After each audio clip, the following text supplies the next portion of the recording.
Amados irmãos, nós vamos, nesse momento, invocar o Senhor e pedir a Ele que nos abençoe, pedir a Ele que nos ilumine para que possamos ler a palavra dEle, a palavra que Ele inspirou. Nós cremos que a Escritura é soprada. A palavra em português não é bem precisa como a palavra no grego. Nós traduzimos por inspirar. Mas literalmente é soprada, expirada. Deus soprou. A ação não é nossa em inspirar. A ação é de Deus em soprar, em inspirar o Espírito dEle nos autores sagrados para nos dar a Escritura. E da nossa parte hoje o que nós necessitamos não é de mais inspiração, porque essa já foi efetuada uma vez por todas na Escritura.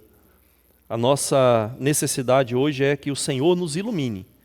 Abra os nossos olhos para ver o que está diante de nós já. Que já foi revelado por Ele. Já foi aberto por Ele para nós na Escritura. Agora nós só precisamos ter olhos abertos, corações abertos para entendermos a palavra dEle. Por isso vamos orar, vamos pedir ao Senhor que nos abençoe. Santíssimo Senhor, nós mais uma vez nos colocamos aos Teus pés, Pai. Pois temos o mediador que nos conduz diretamente à Tua presença. E é por meio dele que nós podemos ter ousadia e podemos ter a certeza de que o Senhor nos ouve, pois oramos não em nosso nome, não na nossa autoridade, mas no nome e autoridade dele, na obra dele, na confiança de quem ele é e do que ele fez por nós. E temos a certeza, Pai, que a Tua vontade é que nós sejamos iluminados, que os nossos olhos sejam abertos, para ver diante de nós o nosso Redentor, que foi desfigurado, morto numa cruz. E a Tua Escritura expõe a Cristo como crucificado diante de nós, como diz o apóstolo Paulo. Mas também a Tua palavra nos revela o quão belo é o nosso Redentor. E temos a convicção, Pai, de que o mesmo Espírito que inspirou estas palavras é o único que pode também abrir o nosso coração e gerar em nós a fé para declararmos, confessarmos que Jesus é Senhor. Pois ninguém pode dizer que Ele é o Senhor, que Ele é o Redentor, exceto pelo Espírito dEle mesmo. Por isso, Senhor, abre os nossos olhos, nos faça ver a Cristo e ver na Escritura o Teu Filho Jesus Cristo. Nos abençoe, Pai, em nome dEle. Amém.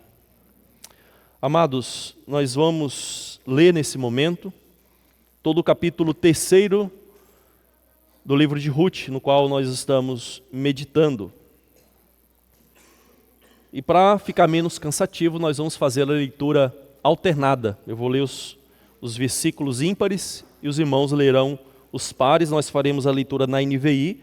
Se você tem a NVI aí, você pode ler na sua própria Bíblia, mas também há nos slides o texto transcrito para facilitar o acompanhamento daqueles que não têm a NVI, mas eu incentivo os que têm a lerem na própria Bíblia.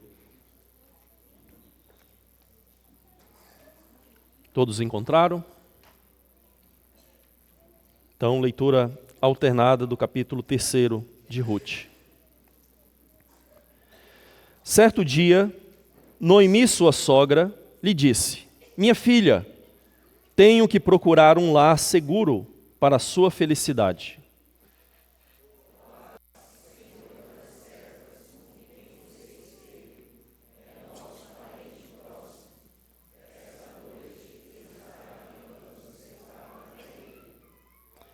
Lave-se, perfume-se e vista sua melhor roupa e desça para a eira, mas não deixe que ele perceba você até que tenha comido e bebido.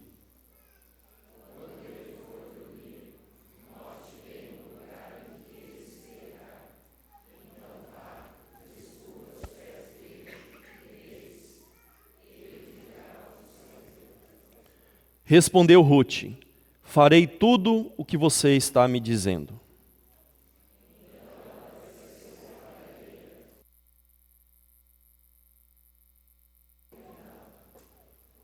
Quando Boaz terminou de comer e beber, ficou alegre e foi deitar-se perto do monte de grãos.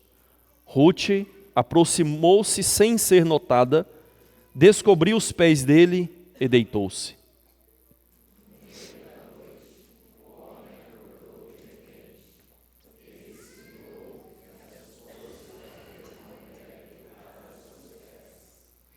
Quem é você? Perguntou ele. Sou a sua serva, Rute, disse ela.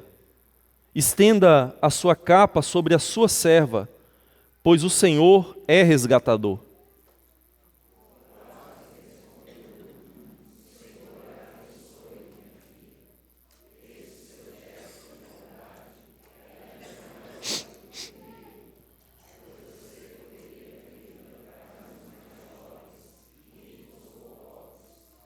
Agora, minha filha, não tenha medo, farei por você tudo o que me pedir. Todos os meus concidadãos sabem que você é mulher virtuosa.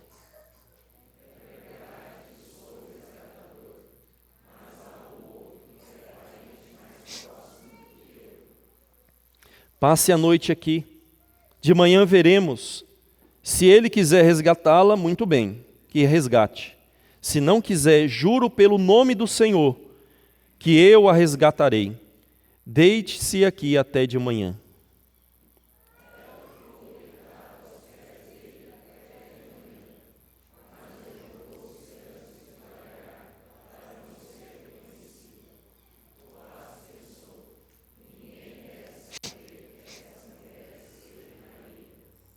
Por isso disse: traga-me o manto que você está usando e segure-o. Ela o segurou, e o homem despejou nele 6 medidas de cevada e o pôs sobre os ombros dela. Depois ele voltou para a cidade.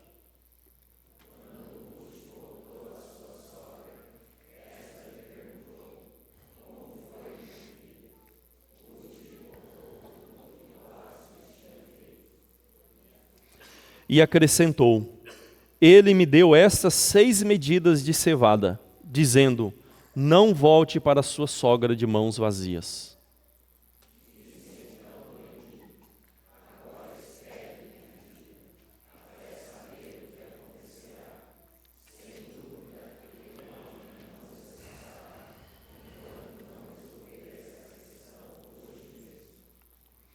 Amém. Meus irmãos, um filme do ano 2000, que foi traduzido, intitulado no Brasil como A Corrente do Bem, retrata um professor de uma escola de ensino médio, um professor que ensinava ali a matéria de estudos sociais, e ele fez um desafio para os seus alunos. E a tarefa que ele passou para aquele ano, para aqueles alunos, era um trabalho com o objetivo de mudar o mundo.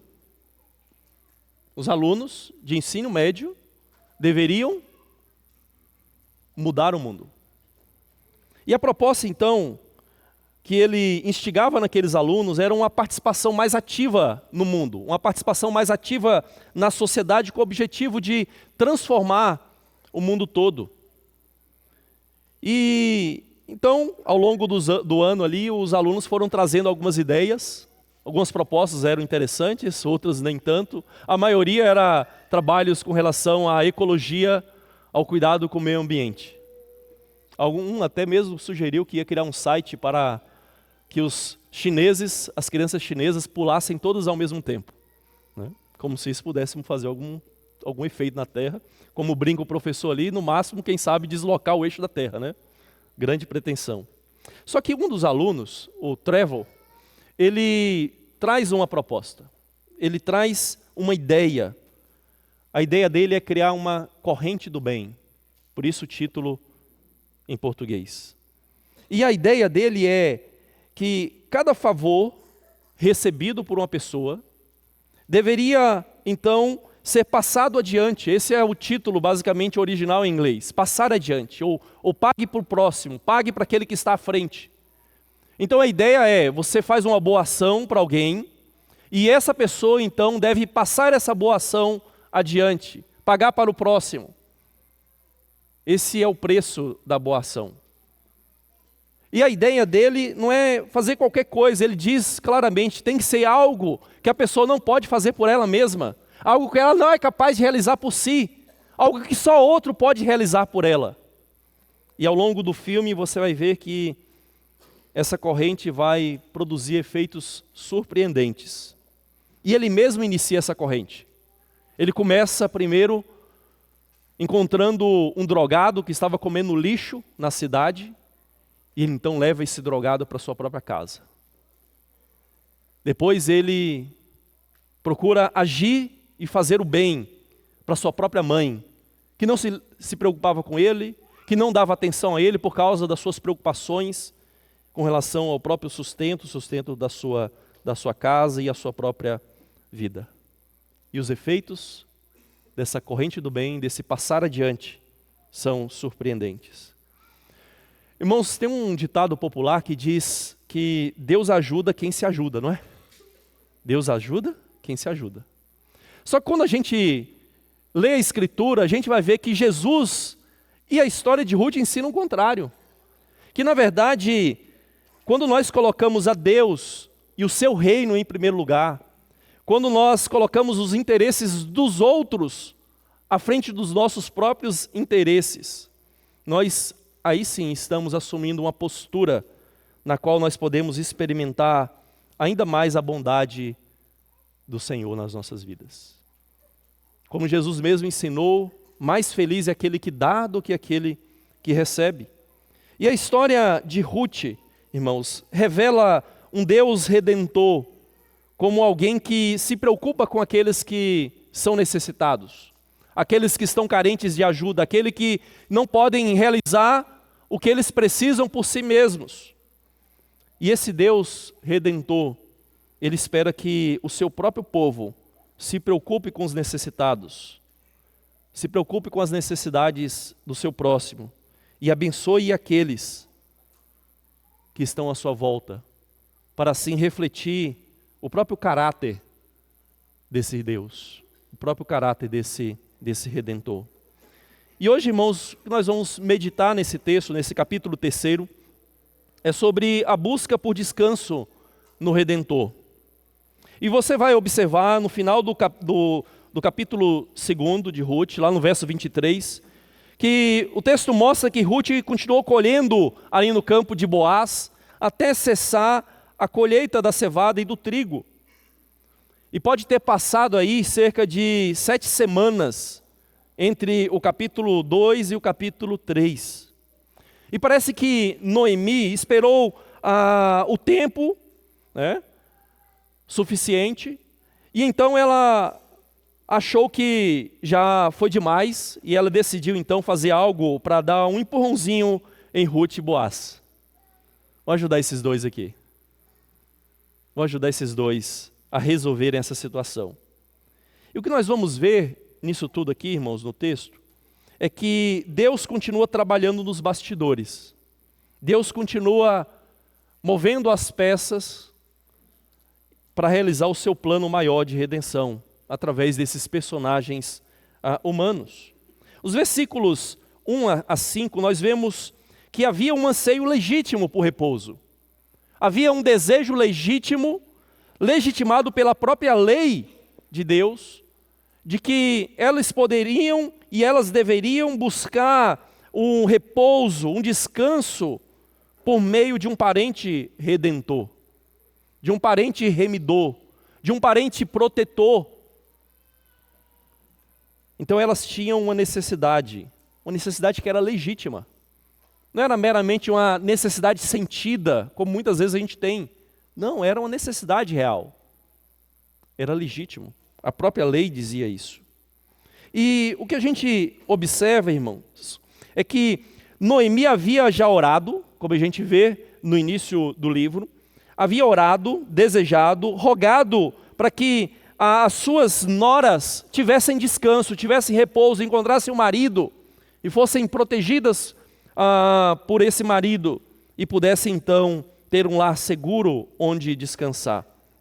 E a palavra então que nós temos aqui no texto, né, dependendo da tradução, lar, né, uma casa, literalmente significa lugar de repouso, lugar de descanso.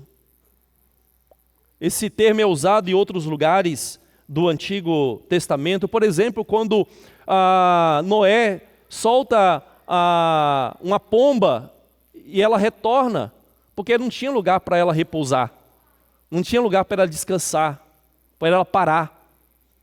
Então esse termo é usado dessa forma. E tem a ver com, então, segurança, tranquilidade, repouso.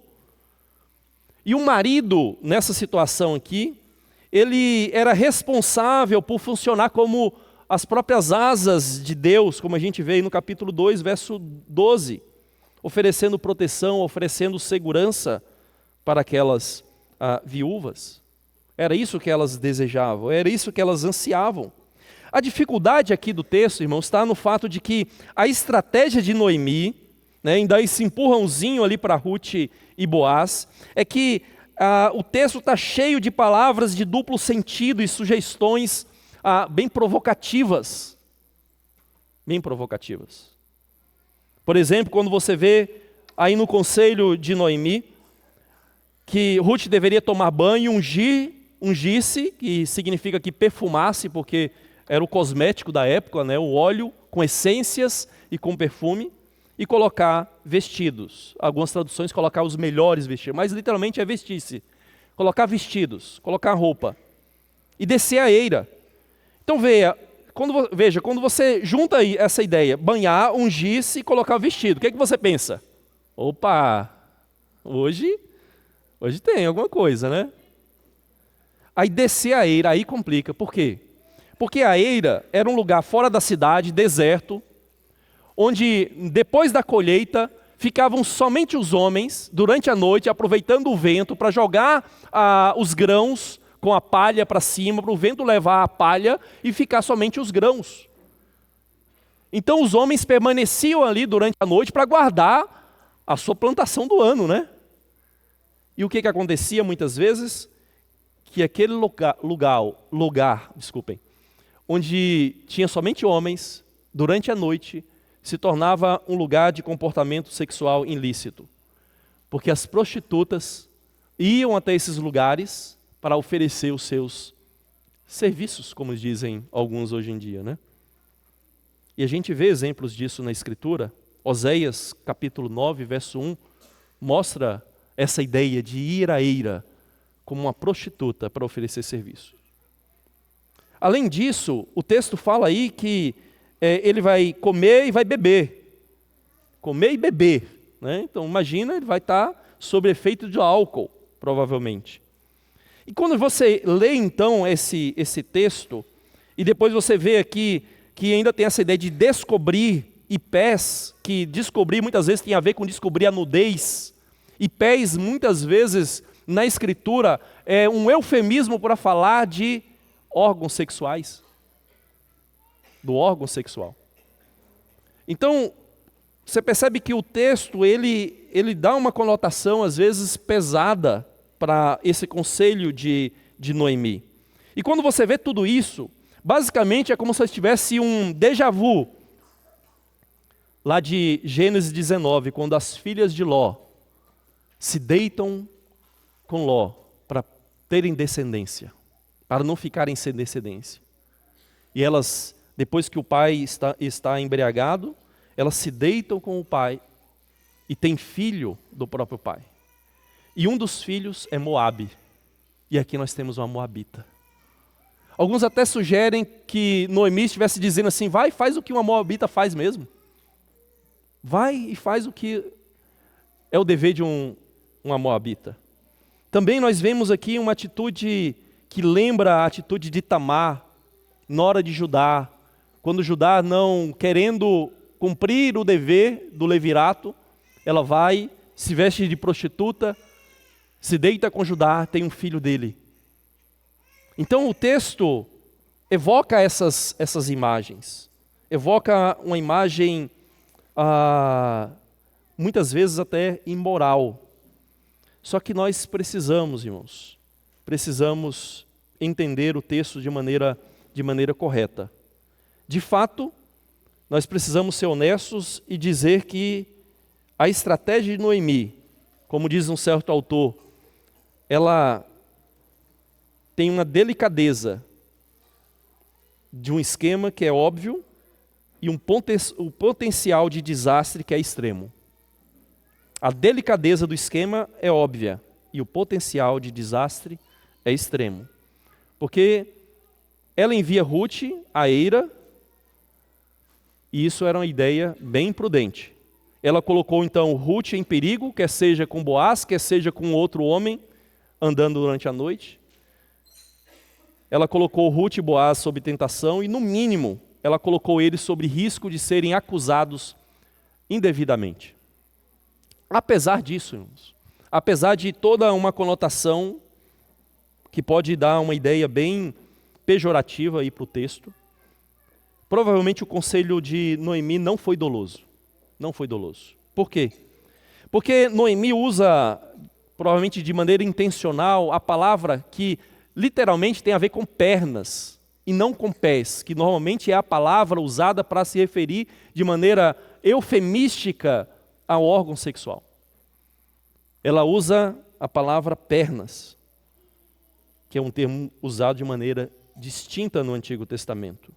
E é bem possível que esse conselho de Noemi aqui, para Ruth, de banhar-se, passar o óleo perfumado e então vestir-se, simbolize que ela deixou o seu luto. Veja que quando Davi está de luto por causa da situação do seu filho, depois que o seu filho morre, o que ele faz? Ele se banha, ele se unge e ele coloca a sua roupa, o seu manto. Então pode ser, e a intérprete diz que entende dessa forma, que o que Noemi está sugerindo, está dizendo para ela, é que ela deveria encerrar o seu luto e deixar isso bem claro. E talvez o luto dela fosse o motivo porque Boaz não agiu e não tomou nenhuma iniciativa diante daquela mulher que ele mesmo já havia entendido que era virtuosa, que era boa, que dava um bom exemplo ali no meio do povo. Mas Ruth vai agora emitir esse sinal bem claro de que ela não está mais em luto e que ela, de fato, ela quer se casar. Então, irmãos, será que, como elas, nós entendemos a nossa real necessidade? Noemi entendia qual era a necessidade real delas. Ruth entendeu qual era a sua necessidade. Será que nós entendemos quais são as nossas necessidades reais? Será que nós entendemos que algo nos falta e que o nosso coração vai estar inquieto enquanto não repousar naquilo que nos falta, aquilo do qual carecemos? Mas os versos de 6 a 13 nos mostra a atitude ousada de Ruth. Uma atitude ousada, mas humilde, de súplica àquele que poderia redimi-la, aquele que poderia resgatá-las. Então a gente vê aí que Ruth obedece humildemente e vai em busca do Redentor, do resgatador delas. Será que ele era o homem que iria de fato resgatá-las, redimi-las da sua situação difícil? Será que ele de fato iria solucionar o problema delas? E Ruth então segue o conselho. Você vê aí que Boaz comeu, olha o texto, comeu, bebeu. Diz aí que o coração depois dele estava alegre ou estava bom. Ruth chegou então de mansinho, sem ser notada, descobriu as pernas dele, deitou-se próximo, o texto não especifica aí nesse momento. Aí de repente Boaz desperta no meio da noite. Ele acordou e ele viu que uma mulher estava aos seus pés. E ele pergunta: quem é você? Quem é você? Por quê? Porque está escuro. Está escuro. Eles não conseguem se ver. O texto de mais à frente deixa claro que eles não conseguiram o termo não é nem conhecer, é reconhecer um ao outro por causa da escuridão ali. Ele apenas percebe que há uma mulher ali. E Ruth responde suplicando de forma humilde aquele que poderia redimi-la. Ela diz: eu sou Ruth, a tua serva. Ou seja, não há ambiguidade. Eu sou Ruth, a tua serva. E ela se descreve não como uma filha, mas como uma serva que quer servir. E então ela claramente diz o que ela quer. Estende a tua capa sobre a tua serva, porque és resgatador, ou porque és redentor. Então veja que ela não dá nenhum sinal dúbio, que poderia ter má interpretação da parte dele. Essa expressão significava realmente proteger, cuidar, casar-se, e é isso que ela propõe ali para ele. Então a questão aqui sei que já foi explicado, mas não custa a gente lembrar novamente o que é essa figura do resgatador, redentor, em hebraico Goel. O que significa essa figura? Os parentes próximos, irmãos, no Antigo Testamento, na lei de Moisés, eles tinham um papel de guardiões, de redentores. Eles deveriam comprar de volta propriedades que foram hipotecadas, libertar parentes da escravidão. Essa era a função deles, vingar-se quando alguém assassinava outro, e então eles eram o vingador. As Bíblias traduzem esse termo muitas vezes por vingador. É um termo bem amplo, que tem uma conotação bem ampla na Escritura. E provavelmente aqui nós temos uma certa mistura, como alguns intérpretes entendem, entre esse guardião redentor de Levítico 25 e a lei do levirato. Provavelmente os judeus já haviam estendido o seu entendimento dessa lei do levirato para além daquilo que ela mesma estabelecia. Então Boaz, ao ver essa atitude de Ruth, ele reconhece novamente a virtude daquela mulher, e ele diz: bendita seja do Senhor, minha filha. E ele destaca o seguinte, ele destaca que essa benevolência, essa fidelidade dela agora, essa última que ela executa nesse momento, é maior do que a primeira. Se sair da sua terra, seguir a sua nora, deixar o seu Deus, deixar a sua família, para um povo diferente, para um Deus diferente, já foi algo magnífico. Quando ela expressa essa bondade agora, que tem a ver com o termo aí da aliança no Antigo Testamento, resed, ele diz que isso foi maior ainda do que a primeira. Por quê, irmãos? Porque aqui não está em jogo, não é apenas a vida de Ruth, a situação de Ruth, mas tem a ver com o cumprimento da aliança, de proteger a terra da aliança, de proteger aquela tribo da aliança, para que elas tivessem ali a sua manutenção, a sua vida debaixo do pacto de Deus, mantida e cumprida. E isso era uma demonstração de bondade, de fidelidade, de resed no Antigo Testamento. Então a reação de Boaz diante disso, além de louvar a atitude de Ruth, é passar segurança para ela não ter medo, não ter receio, prometer que ele vai fazer como ela diz, ele vai explicar que existe um outro resgatador que é mais próximo, tem um parente mais próximo antes dele, então que ele deveria buscar ele primeiro. E Boaz então promete que se esse outro não resgatar, ele mesmo vai fazer. E então ele termina, já que ela demonstrou fidelidade, ele termina jurando pelo Deus da aliança, Yahvé. Ele jura pelo nome do Deus da aliança. E agora observe o seguinte, irmãos. Embora o texto esteja cheio de duplo sentido, e provavelmente o autor, ele colocou dessa forma para a gente perceber esse jogo de palavras, essa alusão, esse déjà vu lá com as filhas de Ló, com Tamar, com a atitude das moabitas que seduziram o povo na chegada do Egito.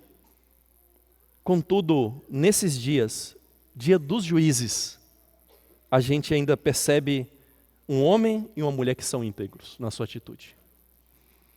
O que a gente percebe nisso tudo, irmãos, que embora a sociedade possa ser má, possa ser corrompida, isso não significa que eu fatalmente devo ser como aqueles à minha volta. E aqui nós temos um exemplo de um homem e de uma mulher íntegros, que estavam ali num lugar sozinho, ermo, ninguém vendo eles, exceto o Senhor Deus, e eles poderiam ter feito qualquer coisa que eles quisessem, e não seriam percebidos. Mas eles não fizeram. Agora, como você acha que Hollywood retrataria essa cena na era hoje? Uma mulher, um homem sozinhos, na madrugada, em um filme, como você acha que Hollywood faria? Bem diferente do que o texto nos retrata. E a cena aqui, irmãos, bem diferente do que Hollywood faria também, não é de um romance sentimental, egoísta, de dois apaixonados um pelo outro. Não tem nada disso aqui no texto. Veja que a ideia aqui, né, é que Ruth já havia feito uma boa confissão de fé no Deus da aliança, em Yahvé. E ela agora demonstra esse maior ato de consideração pela perpetuidade da aliança de Deus com seu povo, ao buscar um casamento levirato, ao buscar o resgatador daquela família. Então, não era meramente uma proposta de casamento para o bem de Ruth, porque senão ela teria corrido atrás de um jovem. Se era só para manter a sua vida, ter uma família, ela corria atrás de um outro, mais jovem, mais forte, quem sabe. Mas ela não faz isso, e Boaz reconhece. Ela faz isso para o bem de Noemi. Ela faz isso para o bem de Noemi e sua família. E Boaz entende isso. É isso que Boaz louva nela. Então a bondade, o resede de Ruth para com Noemi, é exatamente o que impressiona Boaz e o motiva a agir. O resede de Ruth não é um amor sentimental, mas um amor piedoso, no qual as preocupações de Ruth com Noemi são mais importantes do que os seus próprios interesses pessoais. Então a gente vê o desfecho da história. Nas nossas Bíblias, por influência do próprio cânon grego, né, da Septuaginta, quando o Antigo Testamento foi traduzido para o grego, Ruth vem depois de Juízes. Mas no Códice de Leningrado, que é o texto padrão que a gente usa para o Antigo Testamento em hebraico, o texto de Ruth vem depois de Provérbios. Embora isso não seja padrão nos textos hebraicos, alguns textos mais antigos têm uma ordem diferente, tá? Então a gente não pode estabelecer isso como padrão. Mas o fato é que em algumas tradições judaicas, Ruth vinha após Provérbios. Provérbios 31. E sabe o que é interessante? Os únicos lugares em que aparece a expressão mulher virtuosa é lá em Provérbios 12, Provérbios 31 e Ruth 3:11. Então o que nós temos disso aqui, irmãos, é que tanto o poema de Provérbios 31 quanto a história de Ruth podem ser vistos como ilustrações inspiradoras da sabedoria e da ordem de Deus. Como que naquela mulher essa sabedoria do Senhor, do temor do Senhor, realmente é encarnada, é exemplificada na vida dela. Isso no tempo dos juízes, num tempo onde não havia rei, cada um fazia o que achava mais certo. Você encontra uma mulher virtuosa e um homem virtuoso, como também o texto de Ruth chama a Boaz. Agora aqui, irmãos, será que agora há de fato alguém que irá agir com fidelidade, com resede para com elas?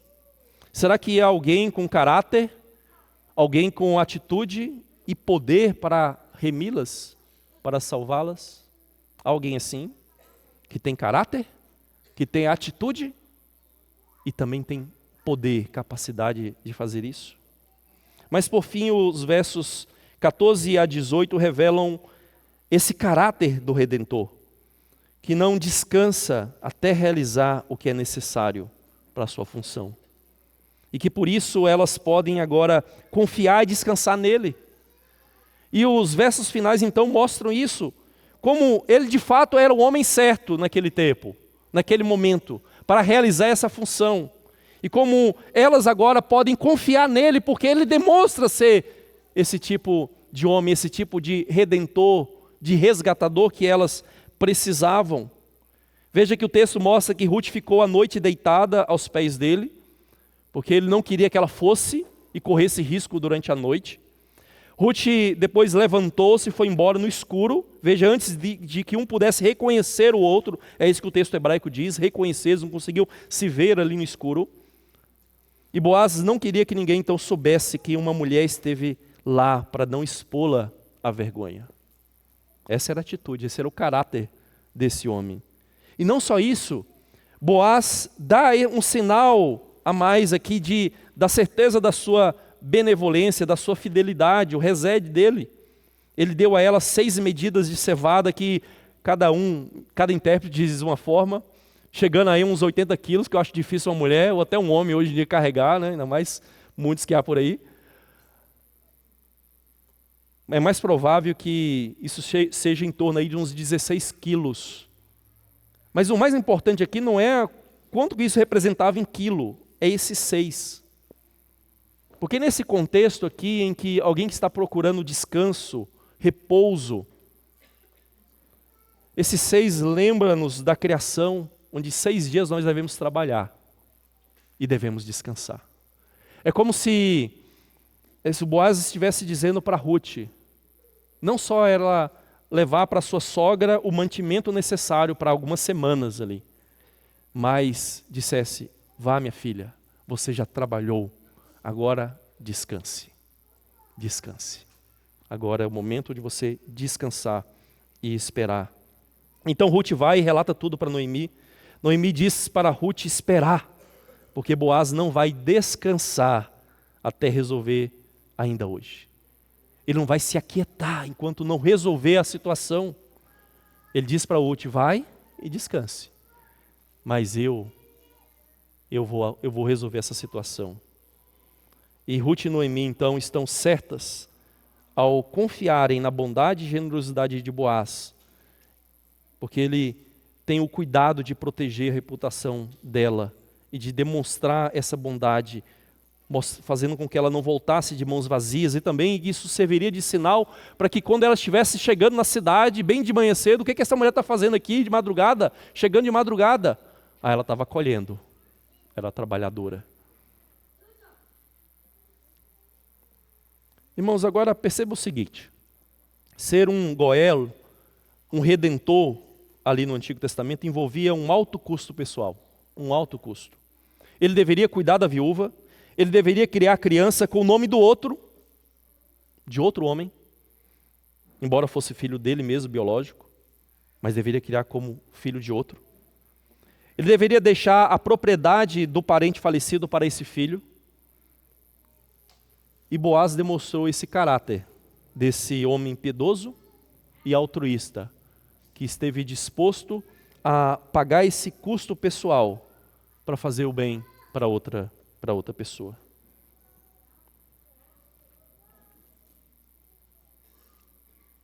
Será que nós encontramos um redentor disposto a pagar os altos custos que o papel exige para ele? Será que nós também temos um redentor disposto a não descansar enquanto não cumprir o que lhe cabe fazer para redimir? Será que há um redentor assim? Então, irmãos, finalmente, o que nós podemos concluir com essa história, então? Quais conclusões e aplicações a gente pode tirar de tudo isso aqui para as nossas vidas? E eu quero enfatizar que a história de Ruth demonstra que esse Deus Redentor se preocupa com os necessitados, em um primeiro nível. E por isso ele espera que o seu povo também se preocupe com as necessidades uns dos outros, refletindo o caráter dele.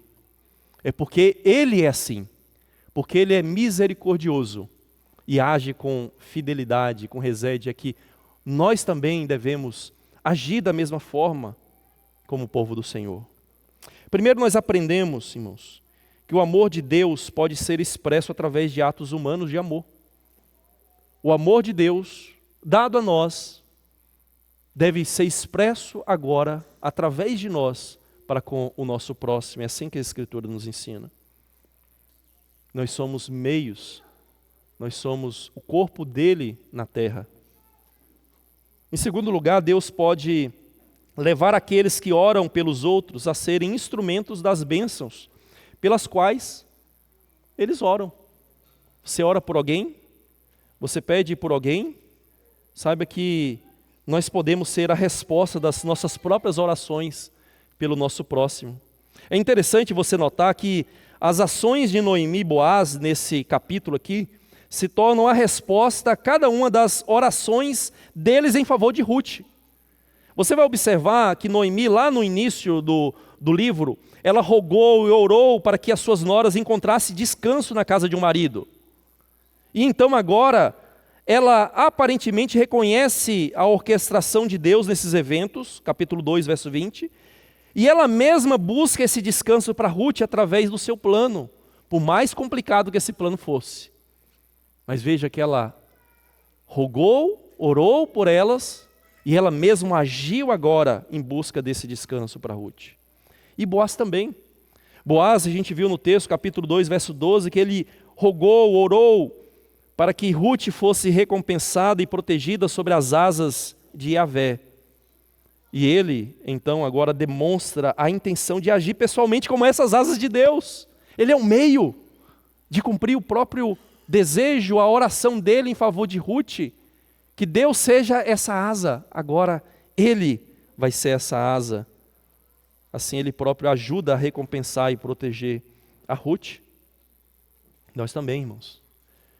Oramos por muitas pessoas, oramos por irmãos, e a gente precisa estar atento, porque muitas vezes, nós mesmos que estamos orando, somos o meio de Deus responder a nossa própria oração. Mas em terceiro lugar, essa história demonstra fortemente como a graça e a bondade podem ser altamente contagiosas. Como que uma atitude de bondade, de misericórdia com a pessoa, pode ser passada adiante. Veja que as ações altruístas estimulam as outras pessoas a agir de forma altruísta também. Deus visitou o seu povo e agiu com resede, com misericórdia, com lealdade para com Noemi através de Ruth. E então Ruth agiu com fidelidade e bondade, com a bondade de Deus para com Noemi. E essa atitude de Ruth levou Noemi e Boaz a buscarem o bem de Ruth. E a fidelidade maior de Ruth para com Noemi motiva ainda mais Boaz a agir em favor dessas duas viúvas. E é dessa forma, irmãos, que o povo da aliança deve agir para fazer e realizar aquilo que Hebreus, capítulo 10, 24 diz: estimular uns aos outros ao amor e às boas obras. Quando agimos com bondade, misericórdia, graça com a pessoa, isso pode transbordar e estimular outros ao amor e às boas obras. Deus, irmãos, Ele certamente quer que nós sejamos os meios, os agentes da sua bondade e misericórdia no mundo, porque Ele é misericordioso. Nós devemos ser misericordiosos também. Mas a grande questão nesse texto não é só esse primeiro nível da história. Há um nível maior e mais profundo dessa história. Nós temos um maior e verdadeiro Goel, um Redentor. Veja que a expressão estender a orla ou a asa da veste é usada pelo profeta Ezequiel para descrever a própria atitude de Deus para com seu povo, para com Jerusalém, em cuidar e proteger. Pegar uma mulher que estava abandonada e cobrir com as suas asas, com as suas vestes.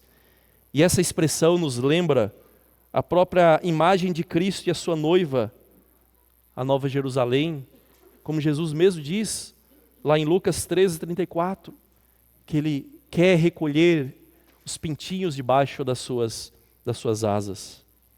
Então, irmãos, essa é uma imagem bela do parente redentor definitivo, Jesus Cristo.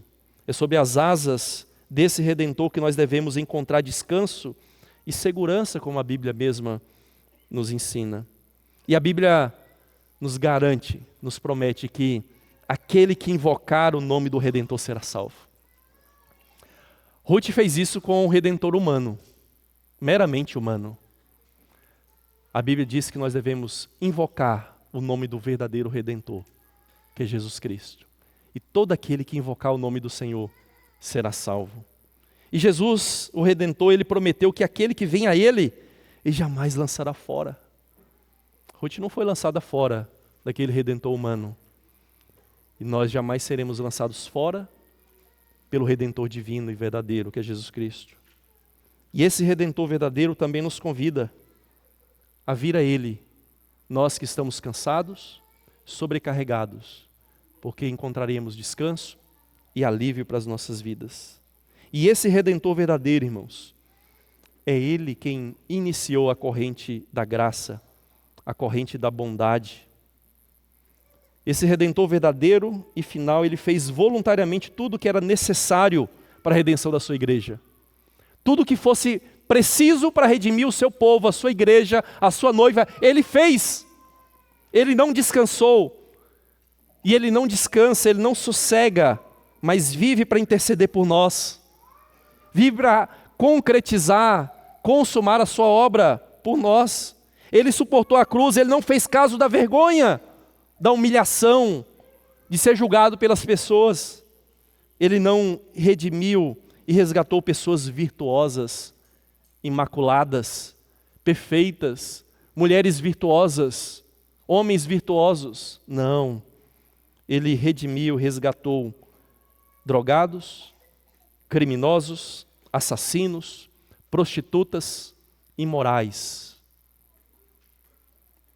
É esse tipo de pessoa que ele redimiu. É esse tipo de pessoa que ele comprou. E o Redentor verdadeiro, ele quer que nós reflitamos o seu caráter. Esse Goel, Redentor da lei do Antigo Testamento, irmãos, ele era apenas um tipo, um reflexo da atitude e caráter do verdadeiro Redentor, que é Jesus Cristo. Por que a mulher virtuosa de Hebreus 31 age com sabedoria e virtude? Por que ela é daquela forma? Por que ela age daquele modo? Porque ela é reflexo da própria sabedoria encarnada de Deus. Ela é reflexo daquilo que o próprio Deus é. E o Pai nos deu a Cristo, não somente para nos livrar da culpa, da condenação dos nossos pecados, mas também para vencermos o pecado e andarmos em amor uns com os outros, refletindo a imagem do seu Filho primogênito. Esse é o propósito de Deus, é que nós sejamos como o Redentor, é que nós sejamos como Ele, a imagem dEle, sejamos filhos de uma grande família, de um primogênito que é Cristo, o Redentor. É porque Ele foi gracioso conosco, irmãos, que nós podemos passar adiante graça para as pessoas. É porque Ele nos perdoou que a Bíblia nos diz para passar adiante perdão. É porque Ele nos amou que nós passamos adiante o seu amor redentivo. E a igreja é o corpo de Cristo nesse mundo e deve refletir o caráter dele, deve passar adiante a sua graça, o seu amor, a sua misericórdia que nós recebemos.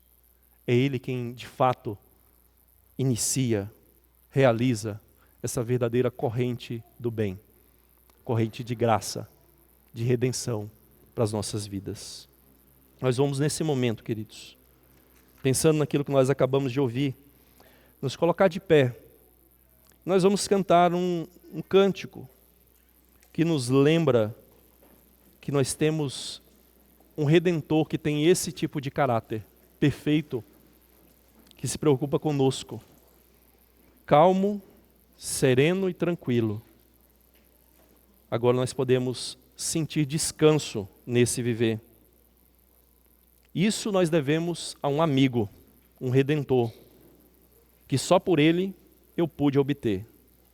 Ele é Jesus, meu amigo, meu Senhor, meu Salvador. Cantemos, irmãos.